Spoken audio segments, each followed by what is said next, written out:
Si je vous posais la question de savoir à quoi est dû votre succès ou à quoi est dû votre échec, ça va dépendre de plusieurs situations. Peut-être de votre échec scolaire, peut-être votre succès scolaire, ou ça peut être votre réussite au niveau du boulot ou votre échec au niveau du boulot. En vous posant cette question, vous aurez deux réponses. Et ces réponses-là, c'est ce que nous, dans le cadre de la psychologie, ça a été développé dans le cadre de la théorie des attributions. Bienvenue sur cette chaîne, la psychologie en Afrique, la seule chaîne qui vous parle de la psychologie dans le contexte africain. Si vous n'êtes pas encore abonné, je vous demande de vous abonner sur cette chaîne. La théorie des attributions, c'est une théorie qui a été développée par des psychologues américains qu'on appelle Fritz Heider. Heider a parlé de la théorie des attributions dans les années 1950. Pour comprendre la théorie des attributions, il s'agit tout simplement de la façon dont nous attribuons les causes, soit de notre réussite, soit de notre échec. Nous attribuons les causes à des événements qui nous arrivent, à des comportements que nous adoptons. Et bien que la théorie des attributions soit basée sur notre propre perception de notre effort, parfois ça peut aller aussi jusqu'à expliquer la réussite des autres, à expliquer l'échec des autres. Alors, dans la théorie des attributions, il y a Julian Rother qui va introduire la notion de locus of control, ou en français, locus des contrôles. À quoi fait référence le locus of control? C'est la manière dont on perçoit notre réussite ou notre échec. Par rapport aux attributions, donc à la théorie des attributions, les concepts de locus of control viennent soutenir cette théorie. Et pour Julian Rother, nous avons deux types de locus of control. Par rapport à la question que je vous ai demandé, si vous pensez votre succès, votre réussite est dû au fait que vous travaillez beaucoup, vous faites des efforts, vous êtes intelligent ou que vous avez mis beaucoup d'argent, beaucoup de temps pour faire ce que vous avez fait et ça a apporté ses fruits, ça a apporté les résultats, vous avez réussi. Dans ces cas, nous allons parler des locus of control ou locus de contrôle interne. Pourquoi nous l'appelons interne? Tout simplement parce que toute l'explication que vous donnez à votre réussite est due au fait de votre capacité. C'est interne à vous, c'est intrinsèque, lié à vous-même. Vous avez réussi parce que vous avez fait des efforts, vous avez travaillé dur, vous avez pris du temps, vous avez engagé de l'argent. Ça dépend de vous. Par contre, si je vous déposais la question de savoir pourquoi vous avez réussi et que vous me dites que vous avez réussi parce que vous avez eu de la chance, Dieu a été de votre côté, il y a eu de l'implication divine. Vous avez réussi parce que c'est votre destin de réussir. Eh bien là, c'est le locus of control ou le locus de contrôle externe. Pourquoi externe? Parce que vous expliquez votre réussite par des faits externes qui ne dépendent pas de vous. L'implication de Dieu ne dépend pas à 100% de vous.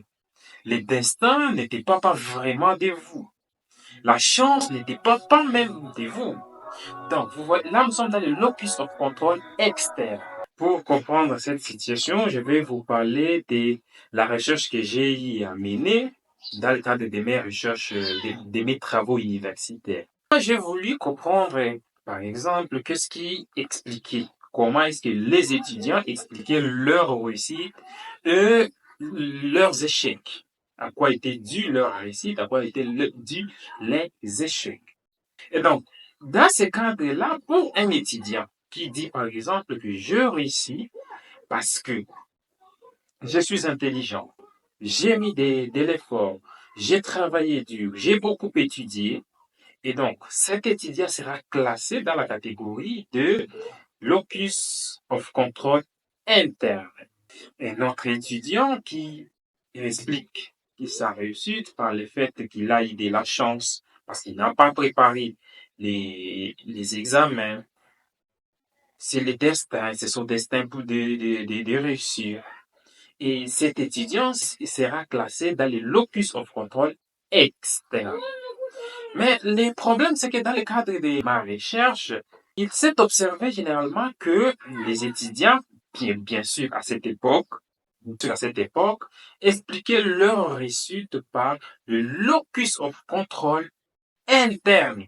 La plupart pensaient qu'ils réussissaient parce qu'ils étudiaient, ils faisaient beaucoup d'efforts, ils prenaient leur temps.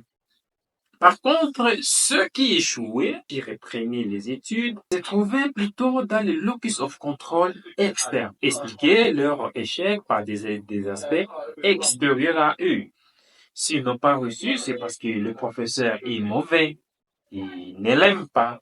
S'il n'a pas reçu, c'est parce que lui et les professeurs, ils ont un certain nombre de problèmes. Mais bien sûr, il y a des étudiants quand même qui arrivent à expliquer leurs échecs aussi par les facteurs internes. Quel est l'impact d'expliquer notre comportement par des aspects externes à nous ou par des aspects internes à nous? L'impact peut être positif dans tous les deux cas, ça peut être aussi négatif dans tous les deux cas. Dans le cadre où j'explique ma réussite par mes efforts, par des facteurs internes, ça augmente mon estime de moi-même, mais aussi ça me responsabilise. Je pense que je suis responsable de ma réussite et de mon échec. Ça ne dépend que de moi. Par contre, les points négatifs, parfois, je peux arriver à me culpabiliser, pensant que c'est moi qui n'avais pas fait des choses qu'il fallait faire, que mon échec est dû à ma négligence. Alors que parfois, ce n'est pas toujours vrai. Parfois, il y a eu des facteurs externes qui ont contribué à cet échec-là. Je peux avoir aussi de l'anxiété en se disant que ma performance dépend de moi et donc j'aurais peur de ne pas être performant dans certaines situations. Pour les locus of control externes, les points positifs, c'est que ces gens peuvent arriver à développer de la résilience plus facilement, à rebondir. Si quelque chose leur arrive, ils échouent dans quelque chose, ils peuvent toujours se dire que, en tout cas, j'ai échoué parce que j'ai eu de la malchance. Ils expliquent leurs échecs de cette façon-là. Du coup, ils peuvent avoir des résiliences et rebondir face à cette situation. Et ce sont des personnes aussi qui vont développer beaucoup plus de l'empathie envers les autres. Ils vont être très compréhensibles envers les autres lorsque les autres n'arrivent pas à avoir une certaine performance comparativement à d'autres. Donc, ils vont développer aussi de l'empathie. Ça, c'est le point positif. Mais négativement, ce sont les gens qui n'acceptent pas leurs responsabilités. S'ils échouent, ils ne vont jamais dire que j'ai échoué parce que j'ai été négligent, parce que je n'ai pas bien fait mon boulot. Ils vont toujours trouver d'autres explications externes pour expliquer leurs échecs. Alors que parfois, leurs échecs dépendent d'eux. Leur réussite ou leurs échecs dépendent d'eux. Mais ils ne vont pas reconnaître ça. Ce sont aussi des personnes qui sont généralement démotivées. Et d'ailleurs, à l'état démotivé, ils peuvent aussi démotiver les autres.